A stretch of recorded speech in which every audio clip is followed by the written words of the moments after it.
அனைத்து நண்பர்களுக்கும் வணக்கம். இதுவரைக்கும் ஃபியூச்சர் அகாடமி சேனலை சப்ஸ்கிரைப் பண்ணாதவங்க இந்த வீடியோக்கு கீழே இருக்கக்கூடிய ரெட் கலர் சப்ஸ்கிரைப் பட்டனை கிளிக் பண்ணி சப்ஸ்கிரைப் பண்ணிக்கோங்க. கூடவே அந்த பெல் பட்டனையும் கிளிக் பண்ணிக்கோங்க.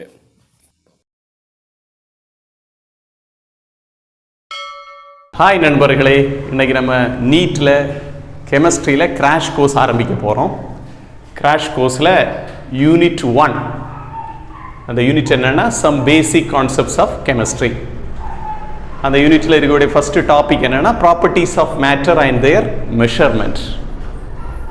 இந்த உலகில் இருக்கக்கூடிய எல்லா பொருட்களுக்கும், அதாவது every substance has unique property.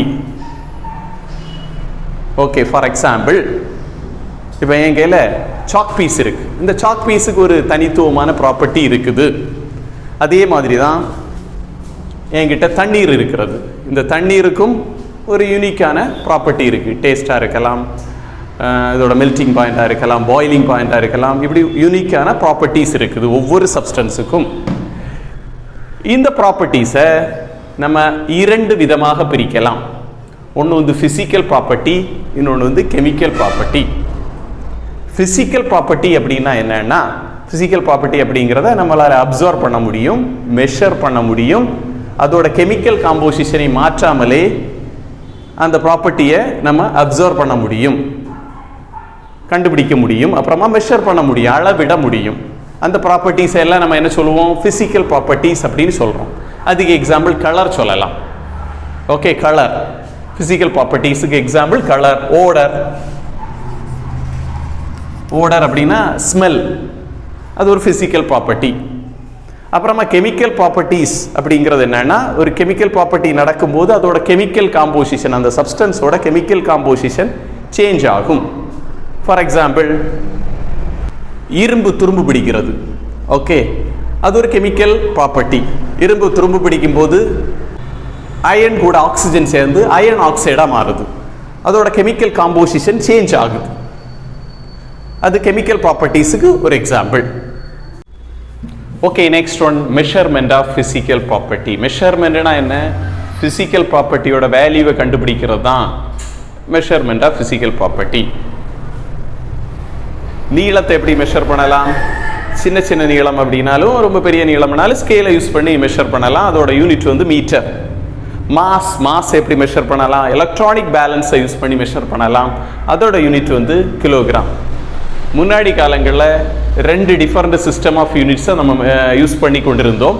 அது ஒன்று என்னென்னா இங்கிலீஷ் சிஸ்டம், அப்புறமா இன்னொன்று வந்து மெட்ரிக் சிஸ்டம். அனைத்து உலக நாடுகளும் ஏற்றுக்கொள்ளாததுனால அதுக்கு அடுத்து வந்தது தான் SI units, system of international units அப்படின்னு அதை நம்ம சொல்லலாம். ஓகே, ஒரு ஃபிசிக்கல் ப்ராப்பர்ட்டியை நம்ம மெஷர் பண்ணும்போது, ஃபார் எக்ஸாம்பிள், இந்த கம்பியோட நீளத்தை நம்ம அளவிடுகிறோம் ஒரு ஸ்கேலை யூஸ் பண்ணி அப்படின்னா, இது நமக்கு என்ன கிடைச்சது அப்படின்னா 10 சென்டிமீட்டர் அப்படின்னு கிடைச்சது. இதை மொத்தமாக சேர்த்து நம்ம என்ன சொல்கிறோம்? அதை ஃபிசிக்கல் குவான்டிட்டி அப்படின்னு சொல்கிறோம். ஒரு ஃபிசிக்கல் குவான்டிட்டியில் ரெண்டு பார்ட்ஸ் இருக்கும். ஒன்று வந்து அந்த நம்பர், இந்த நம்பரை நம்ம என்ன சொல்கிறோம்? Numerical value. அப்புறமா அதோட யூனிட் சிஎம், சென்டிமீட்டர் அப்படின்னு இருக்குது, அதுதான் அதோட யூனிட். எஸ்ஐ யூனிட்டில் 7 பேசிக் யூனிட்டுகள் இருக்கு. ஓகே, லெங்க்த்துக்கு மீட்டர், மாஸுக்கு கிலோகிராம், டைமுக்கு செகண்ட், எலக்ட்ரிக் கரண்ட்டுக்கு ஆம்பியர், டெம்பரேச்சருக்கு கெல்வின், அமௌண்ட் ஆஃப் சப்ஸ்டன்ஸை மோல் அப்படிங்கிற யூனிட்டில் சொல்லலாம், லுமினஸ் இன்டென்சிட்டிக்கு கேண்டிலா. மற்ற எல்லா யூனிட்டுகளும் இதில் இருந்து டிரைவ் பண்ணி கொண்டு வரதுனால அதெல்லாம் நம்ம டிரைவ்டு யூனிட்ஸ் அப்படின்னு சொல்கிறோம். இதெல்லாம் நம்ம ஃபிசிக்ஸில் ரொம்ப டீட்டெயிலாக படிப்போம், இங்கே அவ்வளோவா தேவையில்லை, அதனால் அதை விட்டுரும். நெக்ஸ்ட், டெம்பரேச்சர் ஸ்கேல்ஸை பொறுத்த வரைக்கும் 3 விதமான டெம்பரேச்சர் ஸ்கேல்ஸ் நம்ம யூஸ் பண்ணுறோம். ஓகே, இதுக்கு மேலேயும் இருக்குது, நம்ம டிஸ்கஷனுக்கு இந்த 3 போதும். ஒன்று வந்து கெல்வின் ஸ்கேல், இன்னொன்று வந்து செல்சியஸ் ஸ்கேல், டிகிரி செல்சியஸ் அப்படின்னு எழுதலாம். இன்னொன்று வந்து ஃபாரன்ஹைட் ஸ்கேல், டிகிரி ஃபாரன்ஹைட் அப்படின்னு எழுதலாம். நம்ம பார்க்க வேண்டியது ஒரு டெம்பரேச்சர் ஸ்கேலில் இருந்து இன்னொரு டெம்பரேச்சர் ஸ்கேலுக்கு எப்படி மாற்றுறது. முதல் கன்வர்ஷன் எப்படின்னா, டிகிரி செல்சியஸை எப்படி டிகிரி ஃபாரன்ஹைட்டாக மாற்றுறது. அதுக்கு ஒரு ஃபார்முலா இருக்குது, mathematical formula. Degree Fahrenheit is equal to 9/5 into degree Celsius plus 32.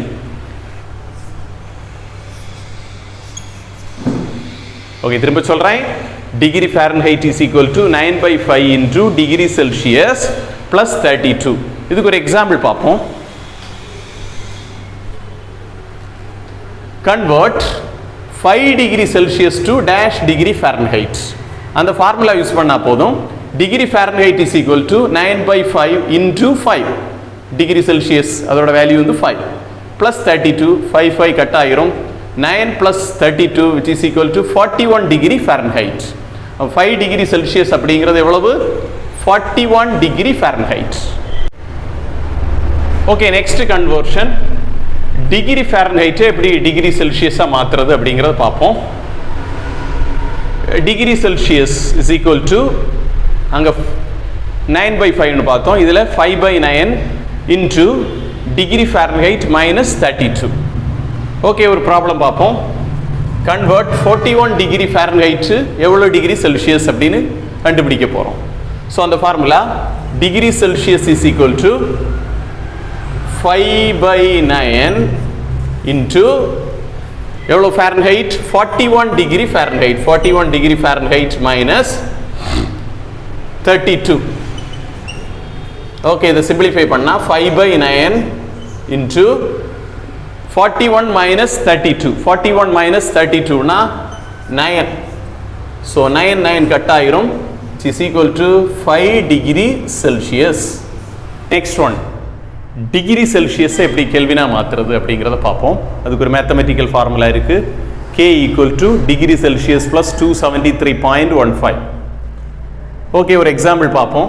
10 degree Celsius எவ்வளோ கெல்வின் அப்படிங்கிறத பார்ப்போம். அந்த ஃபார்முலாவில் போடுவோம். Kelvin equal to degree Celsius எவ்வளோ நமக்கு தெரியும், 10 plus 273.15 which is equal to 283.15 kelvin. அப்போ 10 டிகிரி செல்சியஸ் அப்படிங்கிறது 283.15 கெல்வின். நெக்ஸ்ட் டாபிக் என்னன்னா சயின்டிஃபிக் நோட்டேஷன். சயின்டிஃபிக் நோட்டேஷன்னா என்னன்னா ரொம்ப பெரிய நம்பர் அல்லது ரொம்ப சின்ன நம்பரை நம்ம கன்வீனியன்ஸுக்காக டெசிமல் ஃபார்மில் எழுதக்கூடியதான் சயின்டிஃபிக் நோட்டேஷன். இதை யாரெல்லாம் யூஸ் பண்ணுறாங்க அப்படின்னா மேத்தமெட்டிஷியன், சயின்டிஸ்ட், இன்ஜினியர்ஸ் ஆகியோர் தங்கள் கணக்கீடுகளை எளிதாக்குவதற்காக சயின்டிஃபிக் நோட்டேஷனை பயன்படுத்துகிறார்கள். இந்த சயின்டிஃபிக் நோட்டேஷனில் எழுதும்போது நம்ம ஒரு சில பாயிண்ட்ஸை ஞாபகம் வச்சுருக்கணும். அதில் இருக்கக்கூடிய ஃபர்ஸ்ட் பாயிண்ட் என்னன்னா, அந்த சயின்டிஃபிக் நோட்டேஷனோட ஜெனரல் ஃபார்ம் எப்படி இருக்கும்னா C into 10 power n இருக்கும். ஓகே, இதுல Cங்கிறது என்னன்னா டிஜிட் டேம். அந்த டிஜிட் டேம் எப்படி இருக்கணும்னா 1.00 இருந்து 9.999 வரைக்கும் இருக்கலாம். ஓகே, 1.00 இருந்து 9.9999 வரைக்கும் இருக்கலாம். இதுல இருக்கக்கூடிய இந்த n அப்படிங்கிறது என்னன்னா exponent. For example 6.5 into 10 power 7. இதுல இந்த 6.5 அப்படிங்கிறது டிஜிட் டேம். 7 இதுல இருக்கக்கூடிய இந்த 7 அப்படிங்கிறது என்னன்னா எக்ஸ்போனன்ட். ஓகே, இரண்டாவது பாயிண்ட் என்னன்னா, ஒரு நம்பர் இப்போ 9.999 விட அந்த நம்பர் பெருசா இருக்கு அப்படின்னா அதை சயின்டிஃபிக் நோட்டேஷன்ல கன்வெர்ட் பண்ணும்போது என்ன பண்ணணும் அப்படிங்கறது ஒரு எக்ஸாம்பிள் வச்சு பார்ப்போம். இந்த எக்ஸாம்பிளுக்காக நம்ம எடுத்த ஒரு நம்பர் என்னன்னா 6508. இது இந்த நம்பர்ங்கிறது 9.99 விட பெருசு. ஸோ இதை வந்து எப்படி மாற்ற போறோம், நம்ம சயின்டிஃபிக் நோட்டேஷன்ல மாற்ற போறோம். சயின்டிஃபிக் நோட்டேஷன்ல மாற்றும் போது இதில் ஆக்சுவலி டெசிமல் பாயிண்ட் இங்கே இருக்கும். இதோட டெசிமல் பாயிண்ட்டை வலது பக்கத்துல இருந்து இடது பக்கத்தை பார்த்து மூவ் பண்ணணும். வலது பக்கத்துல இருந்து இடது பக்கத்தை பார்த்து மூவ் பண்ணணும். ஓகே, ஸோ 1 2 3 மூன்று பிளேஸ் மூவ் பண்ணேன்னா, 3 பிளேஸ் நம்ம மூவ் பண்ணோம்னா அதுல ஒரு 1 டிஜிட் நம்பர், தட் இஸ் 6.508 அப்படின்னு கிடைக்கும். Into 10 power 3. இந்த 3 எப்படி கிடைச்சுன்னா எவ்வளவு பிளேஸ் நம்ம இந்த டெசிமல் பாயிண்ட மூவ் பண்ணி இருக்கோம் அப்படிங்கிற அந்த நம்பர் தான் 3. 6.508 into 10 power 3. ஓகே, சயின்டிஃபிக் நோட்டேஷன்ல மாற்றும் போது ஞாபகம் வைத்துக் கொள்ள வேண்டிய 2 பாயிண்ட்ஸ் ஏற்கனவே நம்ம டிஸ்கஸ் பண்ணியிருந்தோம். அதில் ஃபர்ஸ்ட் பாயிண்ட் என்னன்னா, சயின்டிஃபிக் நோட்டேஷனோட ஜெனரல் ஃபார்ம் எப்படி இருக்கணும்னா C into 10 power n இருக்கணும். இதுல Cங்கிறது என்னன்னா டிஜிட் டேம், nங்கிறது என்ன எக்ஸ்போனன்ட். C யோட வேல்யூ எப்படி இருக்கலாம், 1.000 இருந்து 9.999 வரைக்கும் இருக்கலாம். nங்கிறது எக்ஸ்போனன்ட் ஆல்ரெடி சொல்லிட்டோம். இதான் ஃபர்ஸ்ட் பாயிண்டா நம்ம பார்த்தோம். செகண்ட் பாயிண்ட் என்ன பார்த்தோம்? செகண்ட் பாயிண்டா பார்த்தது அந்த வேல்யூ 9.999 விடையும் பெருசா இருந்தா, ஒரு சயின்டிபிக் நோட்டேஷன்ல மாற்ற வேண்டிய நம்பரோட வேல்யூ 9.999 விடையும் பெருசாக இருந்தால், அதிகமாக இருந்தால், அப்போ ஃபார் எக்ஸாம்பிளுக்கு நம்ம எடுத்தது 6508, இது 9 விடையும் பெருசு. இதை வந்து சயின்டிபிக் நோட்டேஷன்ல மாற்றும் போது இங்கே தான் ஆக்சுவலி டெசிமல் பாயிண்ட் இருக்கும். இந்த டெசிமல் பாயிண்ட்டை ரைட் டு லெஃப்ட் மூவ் பண்ணணும், ரைட் டு லெஃப்ட் மூவ் பண்ணணும். ரைட் டு லெஃப்ட் மூவ் பண்ணா எக்ஸ்போனன்ட் பாசிட்டிவா இருக்கும். ஸோ இதோட வேல்யூ வந்து 6.508 into 10 power 3. 3 பிளேசஸ் நம்ம மூவ் பண்ணோம், 1 2 3, அதனால 3. இதான் செகண்ட் பாயிண்டா நம்ம டிஸ்கஸ் பண்ணோம். தேர்ட் பாயிண்ட் என்னன்னா, இந்த செகண்ட் பாயிண்ட் கூட ரிலேட்டடான பாயிண்ட் தான் தேர்ட் பாயிண்ட். அந்த நம்பர் சின்னது, எதை விடையும் 1.000 விடையும் அந்த நம்பர் வந்து சின்னதா இருக்கு. சயின்டிபிக் நோட்டேஷன்ல மாற்ற வேண்டிய நம்பர் வந்து சின்னதா இருக்கு அப்படின்னா அதுக்கு ஒரு எக்ஸாம்பிள் பார்ப்போம். இங்க நம்ம என்ன நம்பர் எடுக்க போறோம்னா 0.004. இந்த நம்பர் 1 விடையும் சின்ன நம்பர் அப்படின்னா கண்டிப்பா decimal point left to right move பண்ணணும், லெஃப்ட் டு ரைட் மூவ் பண்ணணும். லெஃப்ட் டு ரைட் மூவ் பண்ணா எக்ஸ்போனன்ட் கண்டிப்பா மைனஸா தான் வரும். ஓகே, மூவ் பண்ணுவோம். 1 2 3, ஒரு 1 டிஜிட் நம்பர் வாரது வரைக்கும் மூவ் பண்ணணும், ஒரு 1 டிஜிட் நம்பர் வாரது வரைக்கும் மூவ் பண்ணணும். ஸோ 1 2 3 அப்படி மூவ் பண்ணா கிடைக்கக்கூடியது 4 into 10 power -3. மைனஸ் எப்படி வந்தது? லெஃப்ட் டு ரைட் மூவ் பண்ணதுனால வந்தது. ஞாபகம் வைத்துக் கொள்ள வேண்டிய ஃபோர்த் பாயிண்ட், ரெண்டு சயின்டிபிக் நம்பர்களை அடிஷன் அல்லது சப்ட்ராக்ஷன் பண்ணும்போது exponent must be same, exponent சேமாக இருக்க வேண்டும். எக்ஸ்போனன்ட் சேமாக இருந்தால் ப்ராப்ளம் கிடையாது. ஓகே, அந்த எக்ஸ்போனன்ட் அப்படி போட்டுறணும். இங்கே ஆன்சரில் அந்த எக்ஸ்போனன்ட் வரும், இது ஆன்சரில் வருது. ஓகே, 10 power -2, 10 power -2, ரெண்டோட எக்ஸ்போனன்ட் சேம் தான், ரெண்டோட எக்ஸ்போனன்ட் ஒன்று தான். தட் இஸ் 10 power -2, இங்கேயும் 10 power -2, இதுலேயும் 10 power -2. ஸோ 10 power -2 ஆன்சரில் வரும். ஆர்டினரி அடிஷன் சப்ட்ராக்ஷன் பண்ணினா போதும். ஸோ 5.3 minus 0.6 ஆன்சர் என்னன்னா 4.7 into 10 power -2. ஸோ எக்ஸ்போனன்ட் சேமா இருந்தா ப்ராப்ளம் இல்லை. ஒருவேளை எக்ஸ்போனன்ட் சேமாக இல்லைன்னா மேக் இட் சேம், அதுதான் ஃபிஃப்த் பாயிண்ட். ஓகே, எக்ஸ்போனன்ட் சேமாக இல்லைன்னா அது சேமாக மாற்றணும். ஓகே, இங்கே எக்ஸாம்பிளுக்காக ஒரு ரெண்டு சயின்டிபிக் நம்பர்களை அடிஷன் பண்ண போகிறோம். அந்த நம்பர் என்னன்னா 5.6 into 10 power -2 plus 0.4 into 10 power -3. இதில் எக்ஸ்போனன்ட் சேம் கிடையாது. ஒன்னோட exponent 10 power -2, இன்னொன்னோட exponent 10 power -3.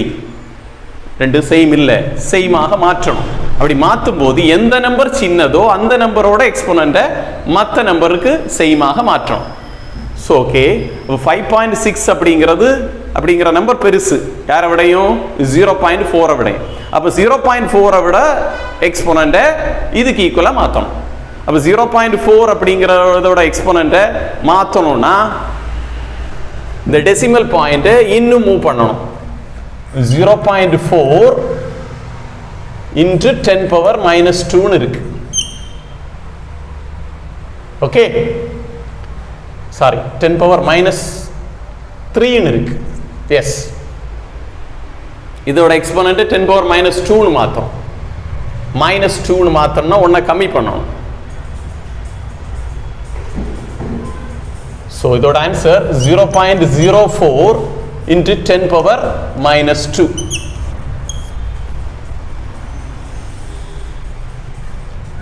Decimal point இங்கே மூவ் ஆயிருக்கு. Okay, right.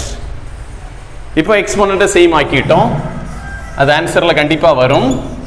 10 power -2 அப்படின்னு போட்டுறணும். மற்றபடி ஆர்டினரி அடிஷன் பண்ணால் போதும். 5.6 plus 0.04 ரெண்டை ஆட் பண்ணால் நமக்கு கிடைக்கக்கூடியது 5.64 into 10 power -2. இதோட ஆன்சர். இந்த வீடியோ உங்களுக்கு பிடிச்சிருந்தா உங்க நண்பர்களுக்கு ஷேர் பண்ணுங்க, சேனலை சப்ஸ்கிரைப் பண்ணுங்க, லைக் சப்போர்ட் பண்ணுங்க. நன்றி.